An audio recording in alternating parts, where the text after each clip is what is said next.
Welcome to the LawyerFair.co.uk daily podcast. LawyerFair helps businesses find the right lawyer at the fairest price. But on this podcast, we just chew the fat with some great guests. They've done them around the world. The stats are crazy. I think about 70 countries do it. And it's a showcase for startups. So instead of having your standard pitch competition, it's more like a boxing match where you have two startups go head to head. They have a minute to pitch, and then they have 30-second rounds covering fixed topics, whether it's founders, market, investment. So 30 seconds is crazy short, but actually it's good because I really think with business, you need to be able to sum everything up in 30 seconds. 30 seconds is a long time if you're in an elevator with someone. Yeah, no, for sure. And did you win your bout? Yeah, thankfully won through. So we're in the UK finals now. Oh, brilliant. Well, listen, I'm sure Polly, my assistant, my colleague, I shouldn't say assistant actually, I should say boss when it comes to these kind of things. But Polly edits these things and she'll have probably brought us in by now. So let me just introduce you. So David Hellard from Zipcube, welcome. Thank you very much. Thank you for joining us on the LawyerFair Daily Podcast. Now, let me tell you, David, that I do a little bit of preparation for these, only a little bit. And normally with my guests, there's a relatively dry LinkedIn profile, if I'm lucky. Sometimes not even that. But you, sir, have a fantastic footprint across the internet world. And I'm going to go into things like Bad Boy Running Podcast and the magnificently wonderful video of you leading the London Marathon shortly. But before I go into those joyous things, we're here because we met a week or two ago at the pitch. You representing in a brilliant way Zipcube. So just tell us a little bit about Zipcube. So Zipcube.com is an online marketplace for meeting rooms. So you can, it's meeting rooms on demand. I guess the big sell is it brings together a combination of venues, whether that's hotels, managed service providers, and private offices. And instead of having to send off inquiries and wait for them, which happens with the vast majority of venues, we list every room individually with the full details, photos, pricing, AV, and you can then book. Okay, and your target customers, businesses? I mean, who's using the meeting rooms? Who's using the site? Actually, it's quite a range. We've primarily used Google to get our customers in. We've got customers on two sides as a marketplace. So partly our customers are the venues where if you're a private office with a meeting room that's not used the whole time, you can make money putting it on Zipcube. It's free to be on there. And on the other side, it's quite interesting. It tends to be a mix. It's the people booking tend to be PAs up to the age of about 30. Then from large companies, actually. So we even have places like the BBC and RBS and companies like that. Then it tends to be from 30 up to about 45, 50 smaller companies and the MD, the directors who are booking for their meeting clients or they're just in town.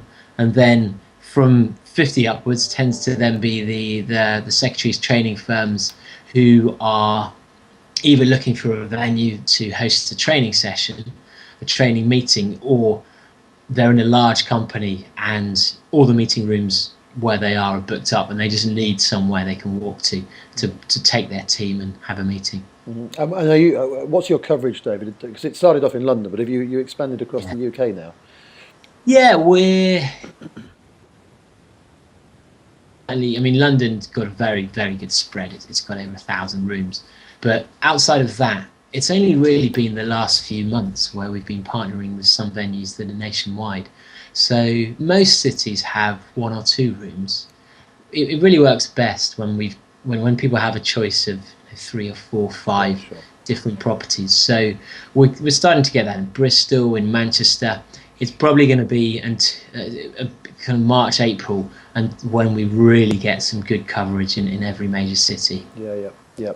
Well, talk about coverage. I mean, you're absolutely flying because, again, I'm just going to go back to when David and I met, which was at the pitch, which We have both made the final in, so looking forward to seeing you next week in Bristol. And I have to say, I'm not blowing smoke in your direction, David, but I think the best presentation of the day was yours. Let me just tell you, people, that he essentially, some great presentations, some great people, and David stepped up and essentially ripped his shirt off in the style of Superman and showed Zipcube.com t-shirt, which is great. But you then zipped off, literally, that afternoon to Mass Challenge, where further success awaited. Yeah, I mean, I'd say to any small companies, apply to the Mass Challenge. It is the best incubator. It's free, and the support you get is insane. We only applied for free desk space, but when we then arrived there and just saw the number of mentors they've got who can help with everything from around the world, and also the money they've got behind them is crazy. We picked up 25 grand just for telling everyone how great we were. That was about it. So yeah, it's and you got a proper comedy check as well, didn't you? You got a proper kind of one of those charity event checks. Well, yeah, I mean, we had one. We managed to lose them during the evening in some bar in East London. Yeah. So someone else, I don't know who's got it. I mean, we're not particularly fussed, but hopefully that's on someone's wall. I'm assuming it's not legal tender. I hope it's not, or else we just lost 25 grand. Absolutely. And so we've got Mass Challenge, we've got pitch finalists, you've got the final of Get in the Ring, which for those of you that didn't pick up what we were talking about, Get in the Ring is a pitching competition. But now, David, I'm actually going to veer off slightly away from Zipcube because you run a podcast as well, Bad Boy Running Podcast. How long has that been going? It's really new, actually. We started it probably 2 months ago, maybe less than that. It's been running for about 6-7 weeks. Yeah. And I'm a bit of a confession. My dream job, if you were to ask me what my dream job was until maybe the last 4 or 5 years, it probably would have been to be a disc jockey, because I'm obsessed with music.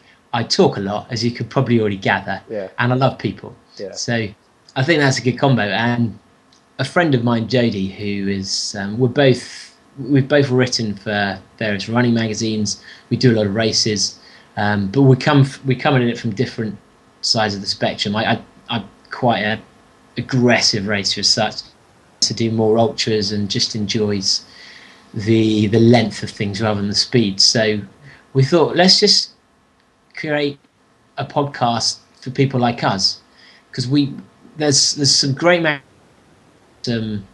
Runner's World is brilliant for getting an idea, an overview of running. You've got Trail Running Magazine. There's definitely a different audience. You've got men's running, but there wasn't really anything out there, even with the email websites or the other podcasts. Podcasts tend to be quite long and serious.